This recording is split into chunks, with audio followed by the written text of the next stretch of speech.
नमस्कार।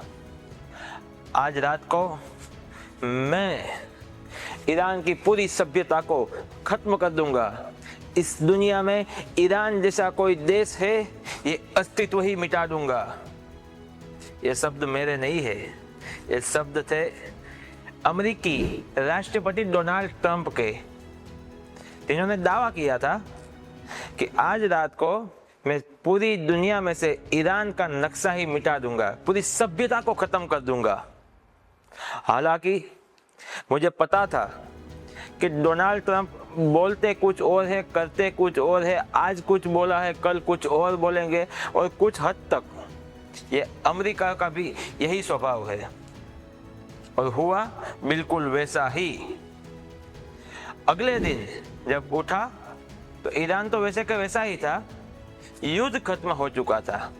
जी हाँ, आप सब ने न्यूज़ अखबार में पढ़ा होगा कि अमेरिका, इजराइल और ईरान के बीच में जो युद्ध चल रहा था, जो कॉन्फ्लिक्ट चल रहा था, वो खत्म हो चुका है। सीज फायर का ऐलान हो चुका है। लेकिन क्या वाकई में ये सीज फायर है? क्योंकि इजराइल ने तो लेबनान पे हमला कर दिया, वहां तो 120 लोगों की जान चली गई। स्टेट ऑफ हॉर्मुज़ खुला था, फिर बंद हो चुका है, फिर बातचीत के जरिए अभी और खुला है। और आज जिस दिन हम ये वीडियो शूट कर रहे हैं, उस दिन पाकिस्तान के इस्लामाबाद में बातचीत भी होने वाली है। पर मेरा प्रश्न कुछ अलग है। अमेरिका ने ये युद्ध शुरू किया, पहला बार जब अमेरिका ने किया तो क्या सोच के किया था? और जब सीज फायर हो गया तो अमेरिका को क्या मिला कि उन्होंने युद्ध विराम की घोषणा की? अगर आप डोनाल्ड ट्रंप की बातें सुनेंगे तो आपको लगेगा कि स्टेट ऑफ हॉर्मुज़ खुलवा दिया डोनाल्ड ट्रंप ने, दुनिया में फिर से शांति बहाली ला दी है। अरे भाई, जब आपने हमला नहीं किया था उससे पहले शांति ही थी, और स्टेट ऑफ हॉर्मुज़ तो वैसे भी खुला था।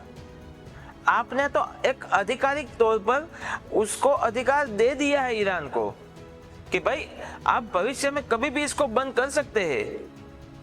ईरान के मन में ऐसा कुछ नहीं था पहले, तो ये जहन में अमेरिका ने डाला, और वो भी कब? जब ईरान के मिनाब शहर के एक स्कूल पर जब बम गिराए गए, जब बच्चियों को मारा गया, तब ईरान ने यह कदम उठाया। तो सही में देखा जाए तो अमेरिका को इस युद्ध से कुछ हासिल तो नहीं हुआ है, मगर गवाया जरूर है। और ये मीटिंग किन किन देशों के बीच में हो रही है? ईरान और अमेरिका, जबकि सऊदी अरबिया भी आया हुआ है, और वो कहाँ रही है? पाकिस्तान के इस्लामाबाद में। हालांकि हमने कहा था कि पाकिस्तान की हैसियत नहीं है कि यह युद्ध विराम करवा सके, लेकिन हम मानते हैं अपनी गलती। हमने कहीं ना कहीं जियोपॉलिटिक्स को रीड करने में गलती की है, लेकिन मैं खुश हूँ। जो भी हुआ अच्छा हुआ, चाहे पाकिस्तान करवाए, कोई भी करवाए। युद्ध विराम एक अच्छी बात है, क्योंकि युद्ध हमेशा विनाश लेकर आता है, ना कभी खुशहाली लेकर आता है। जिन माओं के बच्चे, जिन बहनों के भाई और जिन बीवियों के पति इस युद्ध के संकट के दरमियान मारे गए होंगे या जो शहीद हुए होंगे, उन परिवारों को पूछिए उनकी क्या हालत है। हम 2-3 हज़ार किलोमीटर दूर बैठकर अगर ये सोच रहे हैं कि ये युद्ध हो रहा है, आपको एक मूवी के क्लाइमेक्स की तरह युद्ध लग रहा होगा, लेकिन ऐसा नहीं है। जिसके ऊपर बीतती है वही जानता है। और ये मैं इसलिए कह रहा हूँ क्योंकि मेरे कलीग्स भी बहुत सारे भारत में, या फिर मेरे दोस्त, मेरे साथ रहने वाले, या फिर मेरी सोसाइटी के लोग यही सोच रहे हैं युद्ध और चलना चाहिए, ईरान को तबाह कर देना चाहिए। या जो इस देश में ईरान सपोर्टर है वो भी यह सोच रहे हैं कि ईरान ने बढ़िया जवाब दिया, अमेरिका को घुटने पे ला दिया, अमेरिका को और तबाह करो, फाइनेंशियल नुकसान करो। फाइनेंशियल नुकसान एक हद तक रिकवर हो सकता है, लेकिन जिस माँ का बच्चा, जिस बहन का भाई और जिस बीवी का पति गया है, या फिर कोई महिला भी इस युद्ध के कारण अपनी जान गंवाई है, वो जान आप वापस दे सकते हो? मुझे वो बॉर्डर मूवी का वो लास्ट सीन, जो उसमें जो गाना आता है, मेरे दुश्मन मेरे भाई, सुनिएगा कभी आप, बहुत ही प्यारा समझ लायक वाला गाना है। युद्ध कभी अच्छी चीज नहीं होती है, परंतु जब युद्ध हो चुका है तो ये सवाल भी बनता है कि अमेरिका ने क्या हासिल किया। और इस मीटिंग में, जैसे मैंने बताया पहले, सऊदी अरबिया है, अमेरिका है, ईरान है, पाकिस्तान की ओर से शहबाज शरीफ है, आसिफ मुनीर है। हालांकि वहां पे टॉक्स हो रही है तो वो तो होंगे ही होंगे, पर इजराइल कहाँ है इसमें? और इजराइल सक पकाया हुआ बैठा होगा कि भैया हम भी तो थे युद्ध में, हमने भी तो हिस्सा लिया था, हमने भी तो अपना नुकसान करवाया है, और आपने हमें ही नहीं बुलवाया। ऐसा तो नहीं चलेगा। इसलिए मेरा मानना है कि अगर ये युद्ध विराम हो भी गया, फिर भी इजराइल की ओर से हमला जारी रहेगा, क्योंकि इजराइल के जो राष्ट्रपति है वो एक संकट में आज फंसे हुए हैं।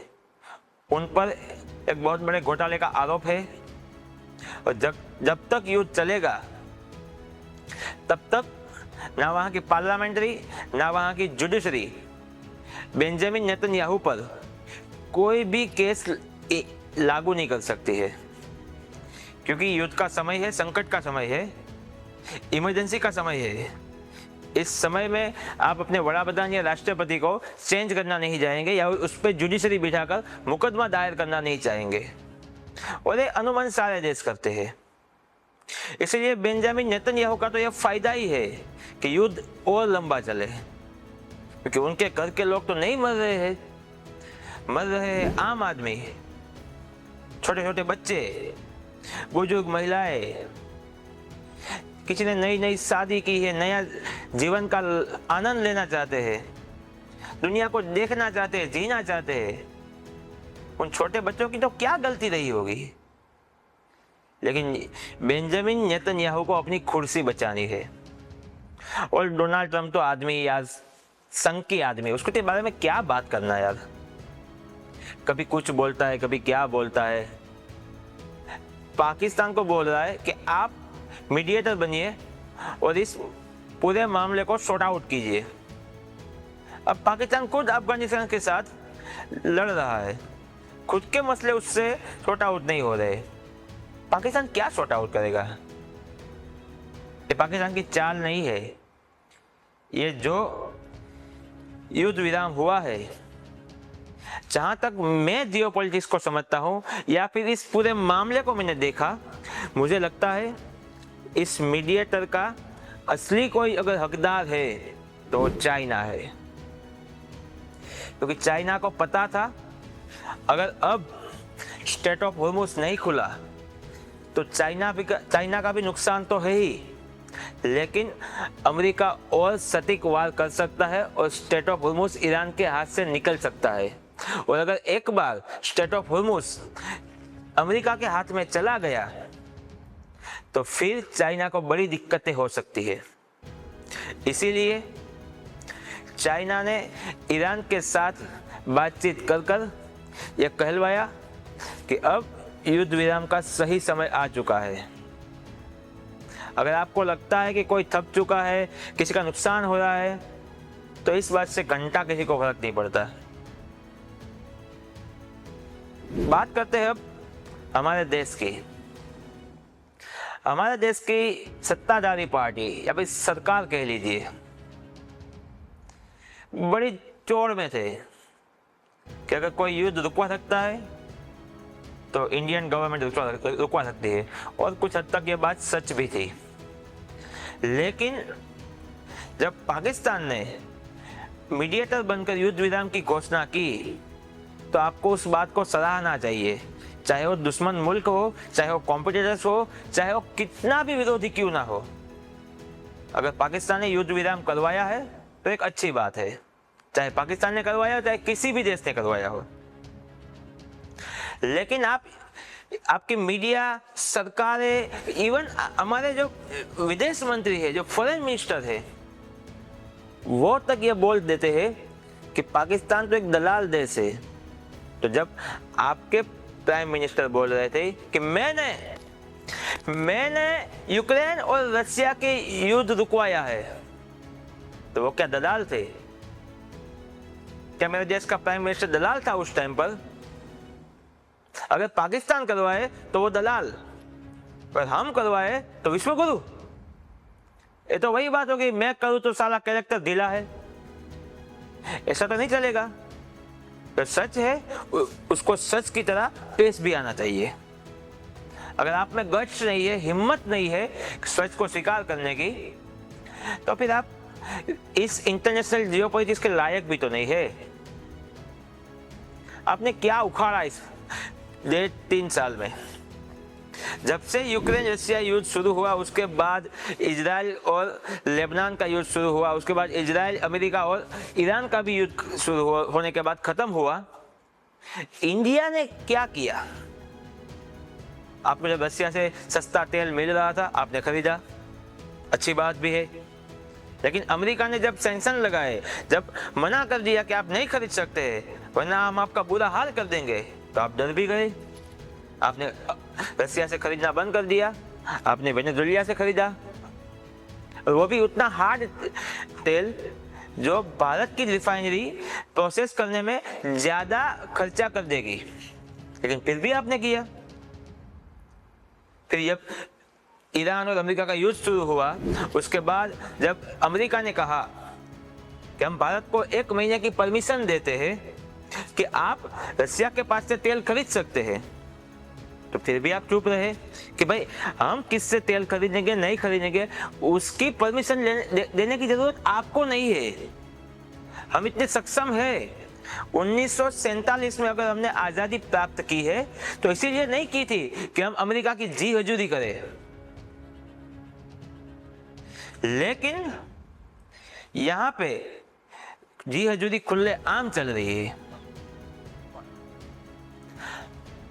फिर भी हम उसी बात पे वापस आएंगे कि पाकिस्तान ने मीडिएटर बनकर इस्लामाबाद स्टॉक्स के नाम से आज जिस दिन मैं वीडियो शूट कर रहा हूँ उस दिन मीटिंग है।